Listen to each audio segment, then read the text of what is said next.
Imagine a world where freedom of information is restricted, government surveillance is pervasive, and privacy is constantly under threat.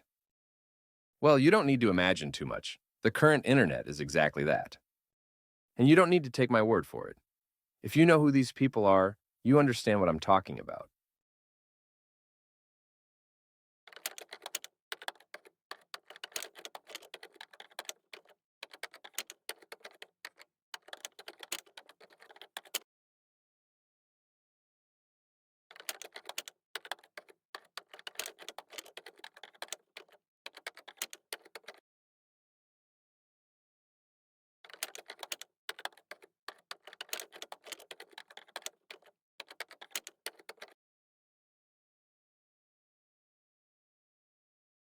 Bitcoin's rise symbolizes a new era of financial freedom, and with it, innovative technologies for freer online communication are coming to the forefront.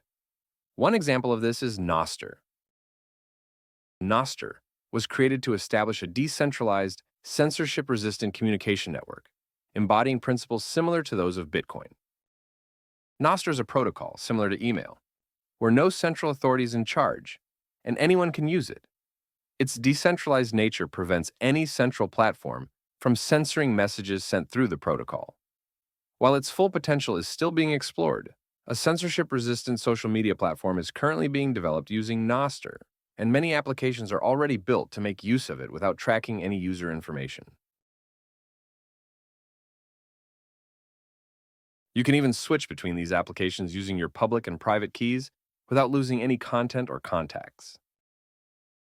Since it is an open protocol that resonates with Bitcoin principles, developers have integrated Bitcoin payments into it.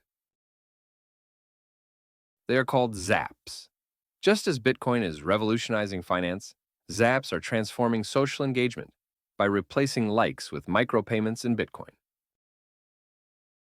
Unsurprisingly, this has created a very healthy environment among users, incentivizing everyone to provide value and be rewarded for it.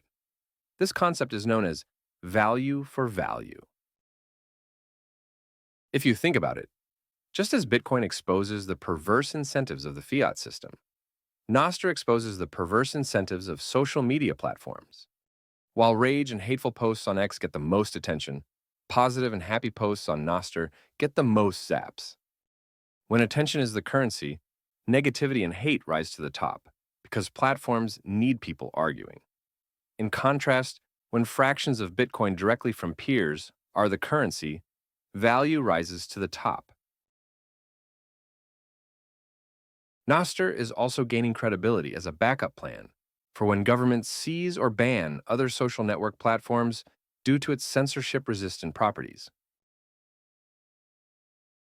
While it's important to mention Nostr and its significance in the context of decentralized communication, exploring it in detail is beyond the scope of this course. However, Max DeMarco has a pretty good video about it if you are interested. Social media is just the first use case for Nostr, but developers are discovering new ways to use the protocol for other applications. For example, Habla News allows anyone to publish blogs without censorship. Wavlake enables musicians to upload their music and monetize it without relying on traditional intermediaries. Shopster enables anyone to sell through an online store without relying on traditional e-commerce systems. Highlighter is a tool for creators and fans to interact with each other. Setlantis allows you to find and build local communities on a Bitcoin standard.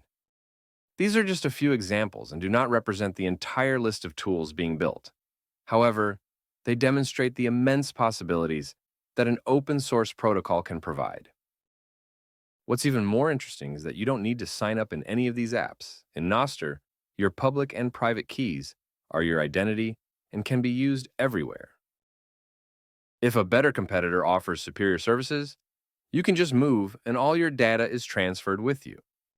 This creates a competition where the main beneficiary is the user, unlike current platforms. Bitcoin was the first technology to truly champion freedom, disrupting the financial world with its revolutionary approach to decentralization.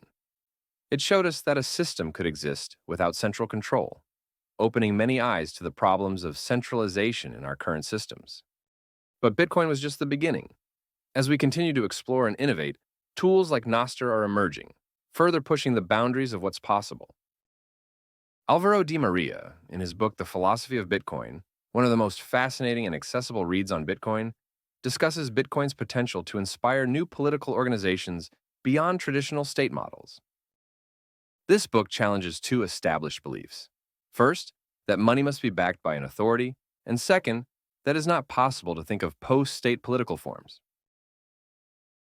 The potential for Bitcoin and NOSTR to act as a catalyst for new political forms lies in its ability to empower individuals and communities. In a system where authorities can't easily monitor or censor communication and payments, people can organize, share ideas, and collaborate in ways that were previously restricted by centralized control. Good luck trying to censor things the old way. In an era where AI is increasingly shaping our lives and decisions, Bitcoin and NOSTR represent a powerful counterforce against the centralization of power. Together, they're not just changing the game, they're rewriting the rules and setting the stage for a more open and fair digital future. The possibilities are endless, and the journey has only just begun. I can't leave without sharing one of the best clips from a movie from a time when films were truly great.